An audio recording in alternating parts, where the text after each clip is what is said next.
Hello friend, તમારું સ્વાગત છે મારી પરીસ કિચન ચેનલમાં। કેમ છો બધા? આજે આપણે બનાવવાની છે ફરાળી ભેળ। તો મિત્રો, તમે મારી ચેનલને સબસ્ક્રાઈબ ન કરી હોય તો શેર, સબસ્ક્રાઈબ અને લાઈક કરી દેજો, તો તમને મારા નવા વિડીયા જોવા મળશે। ચાલો આપણે બનાવી લઈએ ફરાળી ભેળ। મેં ઘરની બટેટાની વેફર તળીને લઈ લીધી છે, આને હવે આપણે ભૂકો કરી નાખવાનો છે। આ બટેટાની વેફર લીધી છે અને આ સાબુદાણાની ચકરી લીધી છે। તો આ બેને મિક્સ કરી અને ભૂકો કરી અને મિક્સ કરી દઈશું આપણે। તો મિત્રો, મેં 2 થી 3 બટેટાને બાફી અને મેશ કરી નાખ્યા છે મિક્સ કરવા માટે ભેળમાં। તો મેં 2 થી 3 બટેટા લીધા છે, થોડાક ધાણા લીધા છે, 1 લીંબુનો રસ લીધો છે અને 2 મીડિયમ સાઇઝની કાકડી કાપી છે અને 2 ટમેટાં લીધા છે છાલ ઉતારીને। તો આ બધું આપણે હવે એક પછી એક મિક્સ કરવાનું છે।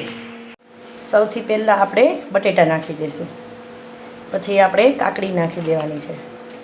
મિત્રો, તમે આ ફરાળી ભેળ એકવાર કરીને ખાજો, બહુ સરસ લાગે છે।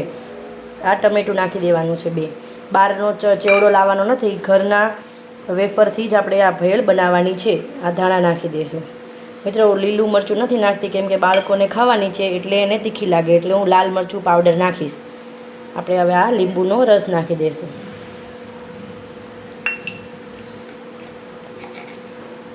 હવે આપણે સ્વાદ અનુસાર મીઠું નાખવાનું છે। આપણે વેફર ખારી હોય છે એટલે ચાખીને પછી વધારે ઓછું કરવાનું છે તમારે। હવે આપણે આને મિક્સ કરી દેવાનું છે। આપણે અડધી ચમચી લાલ મરચું પાવડર નાખી દઈશું। હવે આ બધું મિક્સ કરી દેવાનું છે। તમે આમાં ખાંડ પર નાખી શકો છો, પણ મેં નથી નાખી ખાંડ, પણ ખાટી મીઠી સરસ લાગે છે ભેળ। મિત્રો, બધું મેં મિક્સ કરી અને ભેળ આપણી તૈયાર થઈ ગઈ છે, ફરાળી ભેળ। તો તમે આ વ્રત કે ઉપવાસમાં ગમે ત્યારે ખાઈ શકો છો।